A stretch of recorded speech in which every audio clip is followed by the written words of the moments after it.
Ito ba talaga ang Pilipinas?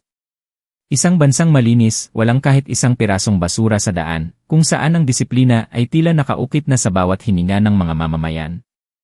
Isang lipunan kung saan ang pagkakapantay-pantay ng kasarian ay nangunguna sa buong mundo, at ligtas na naglalakad ang mga kababaihan sa gabi kahit sa pinakaabalang kalsada ng Maynila. Ito ang kwento ng isang bansang dating kilala sa kaguluhan, korupsyon, at kahirapan, na ngayon ay tinaguriang hiyas ng Asya. At sa sentro ng nakakagulat na pagbabagong ito, nakatayo ang isang hindi inaasahang kaalyado, ang Japan. Kung ang kwentong ito ay aantig sa iyong puso, huwag kalimutang mag-iwan ng reaksyon.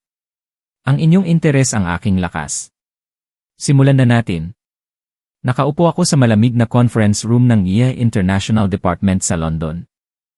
Ang tunog ng ulan sa bintana ay tila sumasabay sa kabog ng aking dibdib habang pinakikinggan ko ang sinasabi ng aking editor-in-chief. Hindi ako makapaniwala. Sarah, sa Maynila gaganapin ang susunod na Global Summit. Napataas ang kilay ko. Ako si Sarah Kimbell, Senior Correspondent. Sanay ako sa mga war zone, sa Middle East, sa mga delikadong eskinita ng Europe, pero ang sinabi niya ay tila isang malaking biro. Sir, seryoso po kayo? Sa Pilipinas? Sa Maynila, bulalas ko, hindi maitago ang pagdududa. Ang alam ko sa lugar na iyon ay traffic, krimen, at walang katapusang gulo sa politika. Ang mga international summit ay ginagawa sa Singapore, Geneva, Tokyo, o London. Pero sa Pilipinas, tumango ang editor, seryoso ang mukha habang inaayos ang kanyang salamin. Sarah. Sa Maynila, dadalo ang 54 na pinuno ng bansa. At ayon sa reports, handang-handa na sila. Napakunot ang noo ko. 54 na leader magtitipon sa gitna ng Southeast Asia, sa bansang matagal ng bansag na Sikman of Asia. Posible ba yon?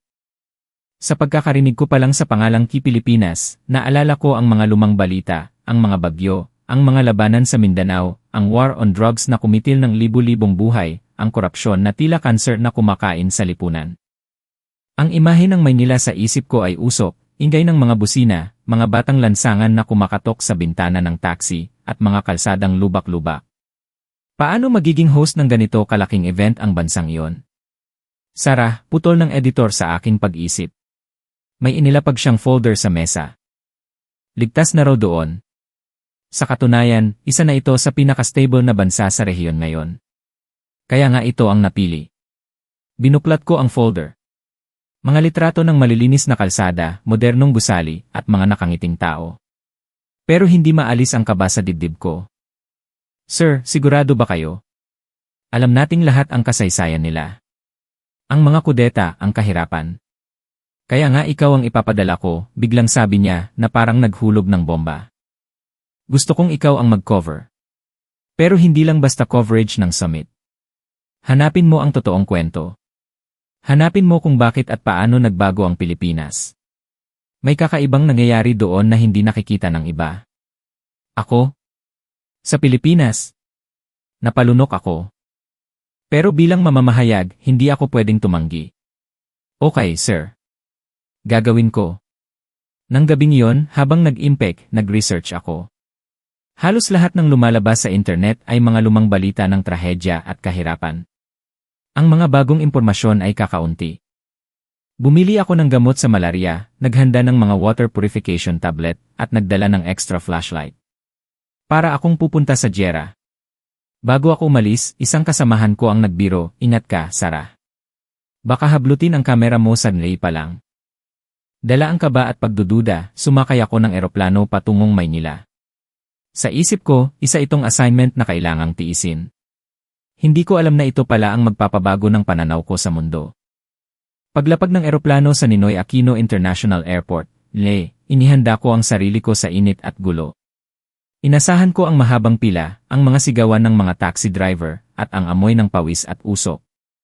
Pero paglabas ko ng arrival gate, tumigil ang mundo ko. Ang sahig ay kumikinang sa linis. Ang hangin ay malamig at amoy fresh lemon. Walang nagsisigawan. Ang mga pasahero ay maayos na nakapila. Ang mga staff ay nakangiti at yumuyuko bilang pagbati. Ito ba talaga ang NLA na tinagurian dating isa sa worst airports sa mundo? Sumakay ako ng taxi. Inasahan ko ang lubak-lubak na daan paglabas ng airport complex. Pero sinalubong ako ng makinis na aspalto, kasing kinis ng mga kalsada sa London, o baka mas maganda pa. Walang kahit isang plastik na lumilipad. Ang mga halaman sa Center Island ay trim na trim. Welcome to Manila, ma'am, bati ng driver. Naka-uniforme siya ng maayos, malinis ang sasakyan, at amoy mint. Tumingin ako sa bintana habang binabaybay namin ang skyway patungong IIS, Bonifacio Global City. Ang skyline ay moderno pero ang mas nakakagulat ay ang baba. Sa EDSA, ang dating maalamat na parking lot ng Pilipinas, ang trapiko ay umaagos ng maayos. Ang mga bus ay nasa tamang linya. Walang sumisingit. Kuya, hindi ko napigilang magtanong gamit ang natutunan kong tawag sa driver. Nasa Pilipinas pa ba talaga ako? Tumawa ang driver ng mahina. Opo naman, ma'am. Ibang-iba na po ngayon, di ba?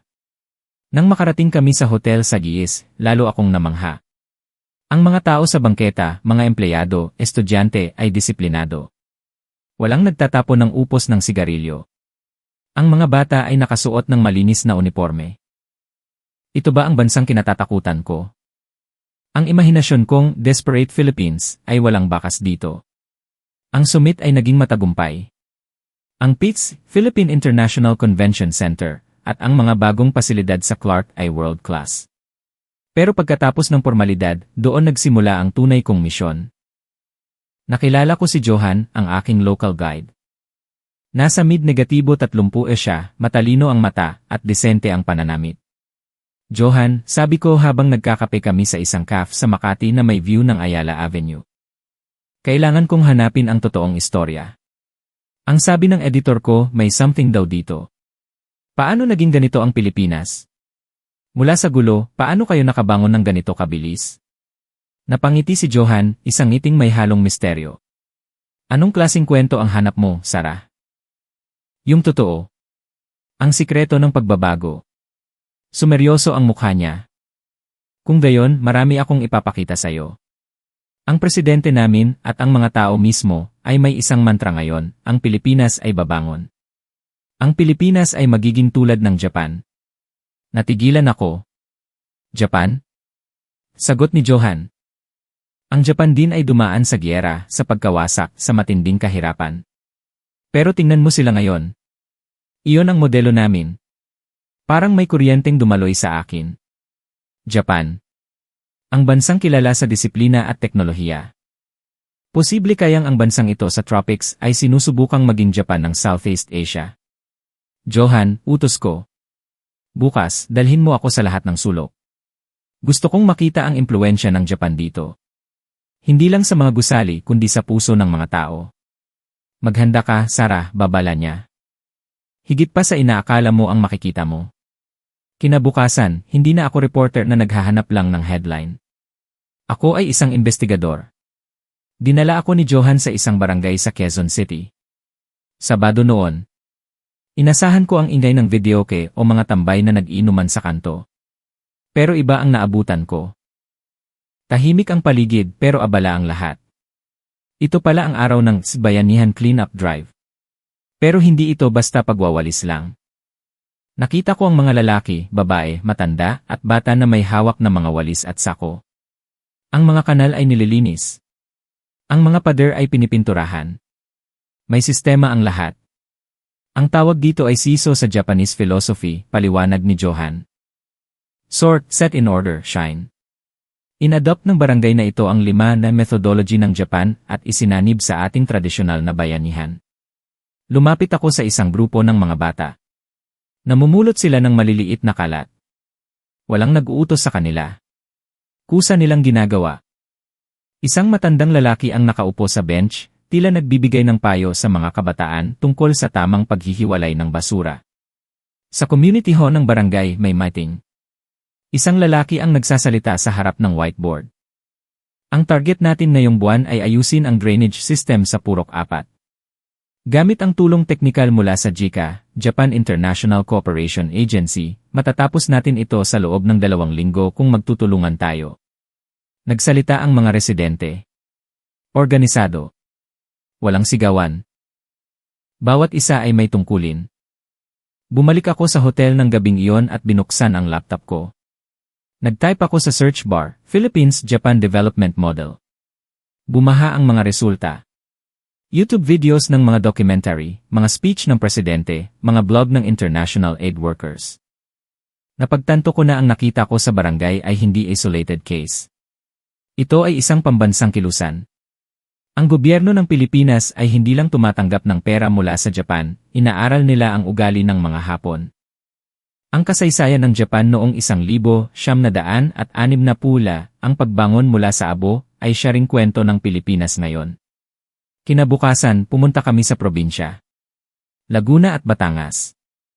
Sa isang pampublikong paaralan, nakita ko sa dingding ang mga salitang, katapatan, sejitsu, pagtutulungan, kyoryuko, kasipagan, kinben. Nakasulat sa Tagalog, English, at Japanese. Sa library, puno ng libro tungkol sa Japanese development. Sa isang cell tower sa gitna ng bukid, nakita ko ang logo ng Liti at Globe na magkatabi. Isang magsasaka ang lumapit sa amin. Ma'am, dati po walang tubig dito. Tuyo ang lupa. Pero tinulungan kami ng JICA at ng mga Japanese engineers. Ngayon, may irrigation system na kami.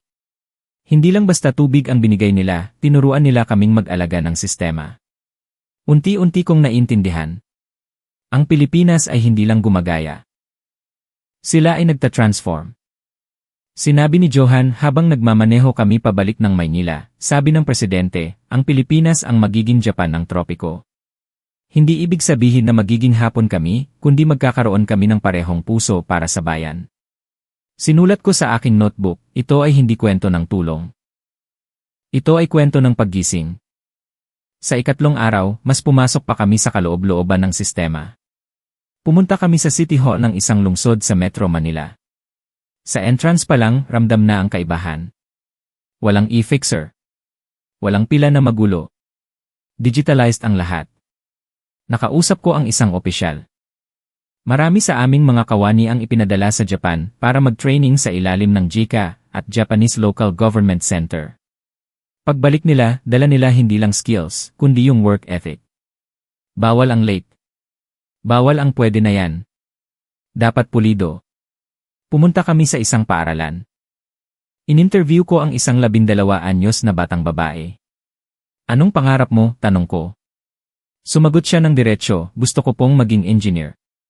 Gusto kong tumulong na pagandahin ang Pilipinas, gaya ng ginawa ng mga Hapon sa bansa nila.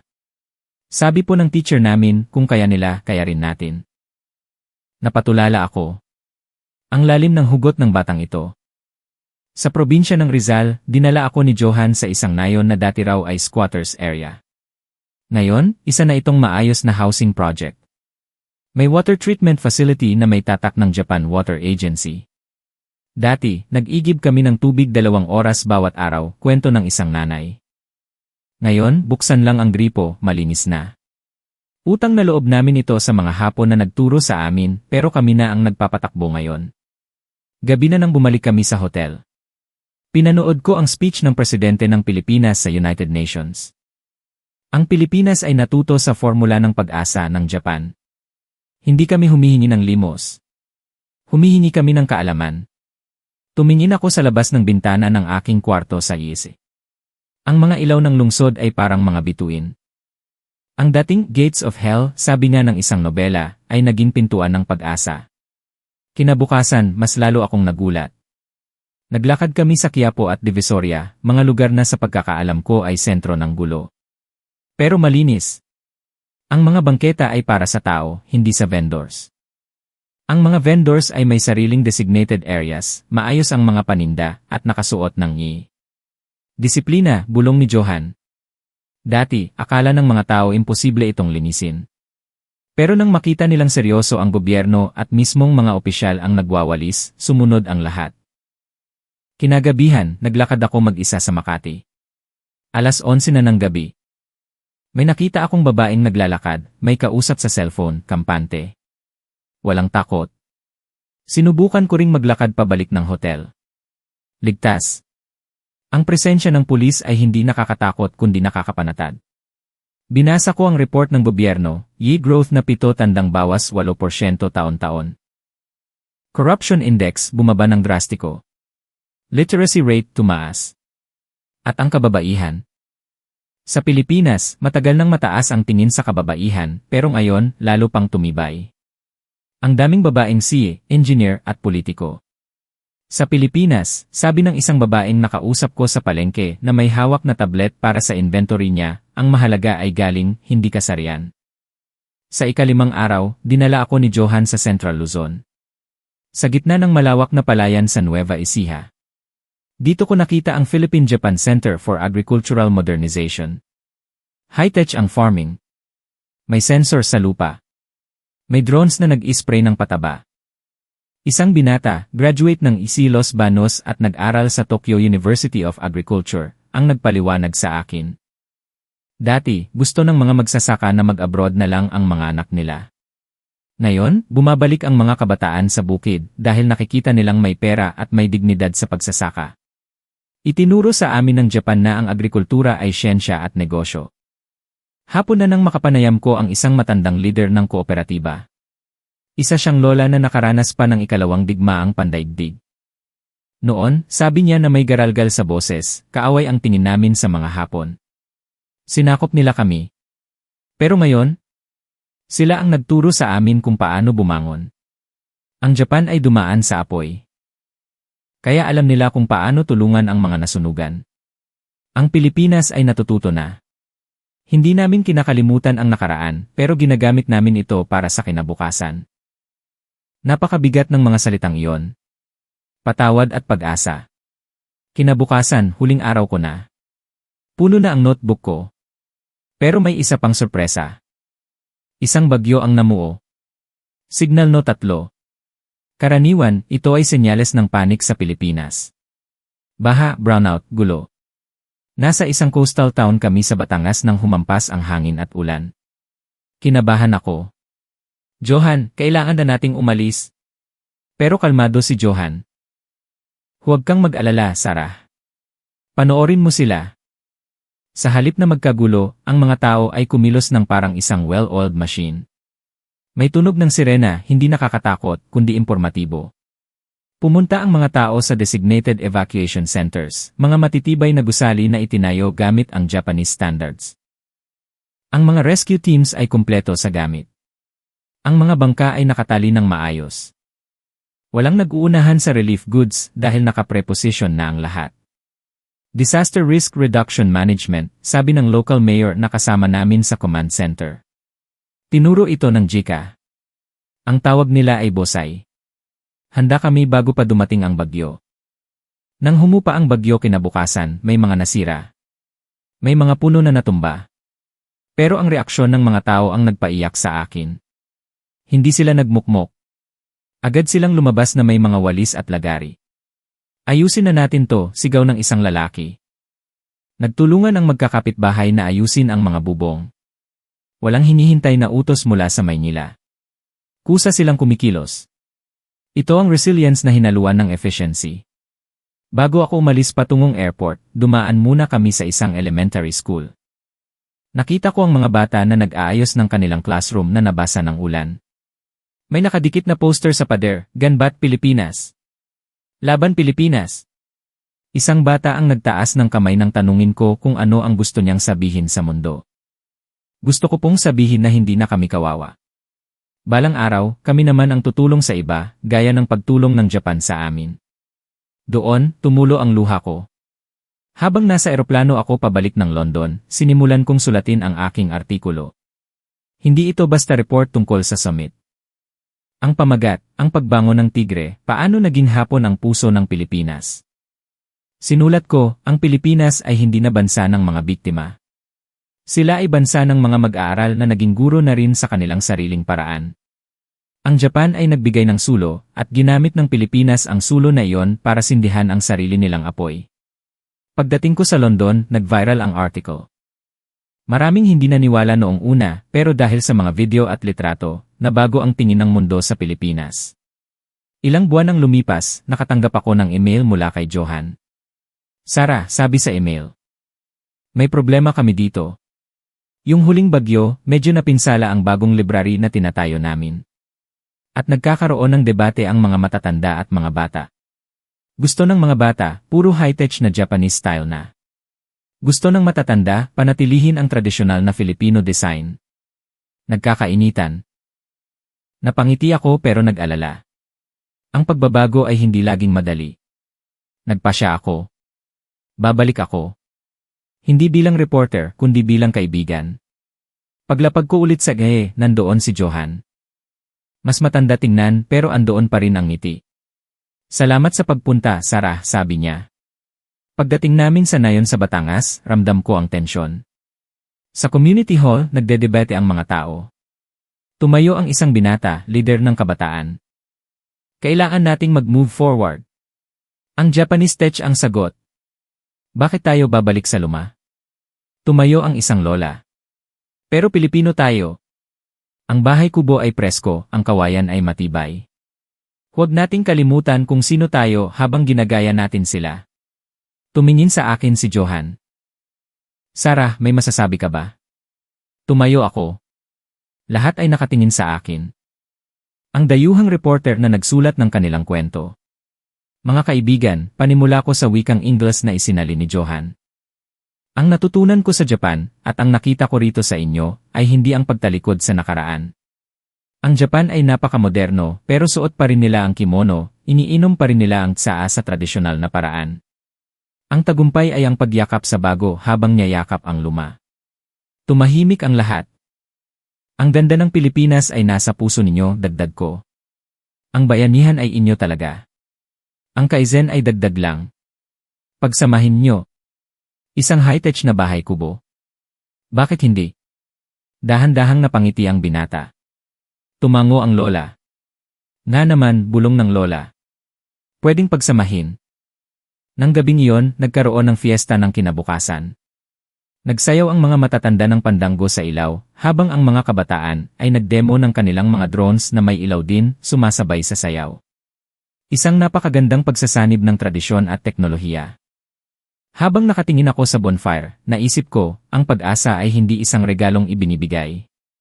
Ito ay isang desisyon na ginagawa araw-araw.